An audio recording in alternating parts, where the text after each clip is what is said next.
जगत अवलोकन न्यूज। नमस्कार जी। देखो, हमारी संयुक्त संघर्ष समिति पिछले 7 दिनों से धरने पर बैठी है।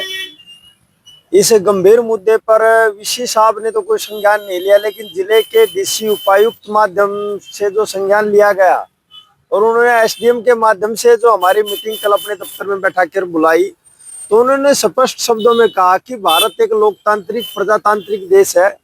संवैधानिक तरीके से बच्चे धरना भी कर सकते हैं, ज्ञापन भी दे सकते हैं, प्रदर्शन भी कर सकते हैं और एक गरिमा में रह के अपनी बात रख सकते हैं। लेकिन ये नहीं कि भाई एक एफिडेविट दो और उस एफिडेविट पे आप ना कोई धरना करोगे, ना प्रदर्शन करोगे, ना कोई आंदोलन करोगे।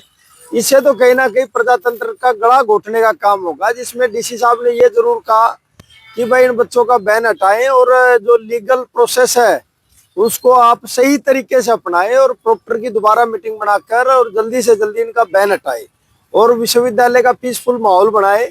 और जो हमारे द्वारा जो रिप्रेजेंटेशन दी थी, उन्होंने सीटीएम साहब के माध्यम से तुरंत ही वहां से यानी कि अपनी तरफ से रिकमेंड कर और भाई हायर अथॉरिटी गवर्नर साहब और मुख्यमंत्री को हमारी रिप्रेजेंटेशन भेजने का काम किया। और उन्होंने एक आश्वासन दिया कि कोई भी व्यक्ति दोषी है, वो कितने बड़े पद के ऊपर बैठा हो, अगर उसने कोई गुनाह किया है तो वो बच नहीं सकता, उसके खिलाफ इंक्वायरी इंस्टीट्यूट होगी। तो आपकी प्रशासन की तरफ से कोई बात हुई है एमबी यूनिवर्सिटी में?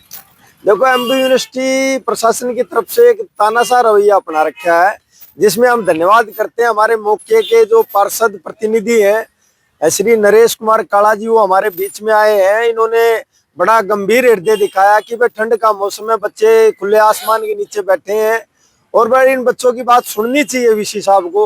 एक बाहर के प्रतिनिधि को ये समस्या महसूस होगी, लेकिन 7 दिन से वीसी साहब को ये समझ में नहीं आ रहा कि आप गलत रवैया अपनाए हुए हो। आप मुखिया हो, आप बड़े हो परिवार के, आप थोड़े बड़े व्यक्ति हो, आप झुको थोड़े बच्चों के सामने सही चीजों के लिए, लेकिन ये नहीं कि आप बच्चों का गला घोटने का काम करो।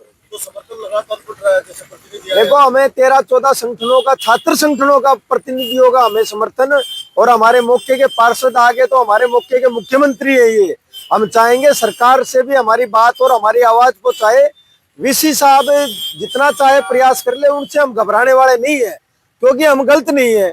भाई वीसी साहब को एक कमेटी कंस्टिट्यूट करके गलत तो साबित करे कि भाई आप लोगों ने ये गलत आवाज उठाई, भाई भ्रष्टाचार की तो आवाज उठाई है, गलत कार्य की तो आवाज उठाई है। भाई हम अपने पार्षद प्रतिनिधि भाई नरेश काला जी से निवेदन करेंगे कि भाई हमारे पूर्व मंत्री मनीष ग्रोवर जी और सरकार के जो प्रतिनिधि जी शहर में, उनसे हमारी बात जरूर रखें। तो आगे क्या रणनीति रहेगी? रणनीति देखो, हम जंग के मैदान में बैठे, रणनीति अगली सेना होगी तो फिर दिखाई जाओगी। वो तो किससे दिखाओ क्या रणनीति है? बैठे अपने धरने के ऊपर, आंदोलन प्रदर्शन और वीसी की पोल खोलो अभियान विश्वविद्यालय के हर डिपार्टमेंट और हर ब्रांच में की जाएगी।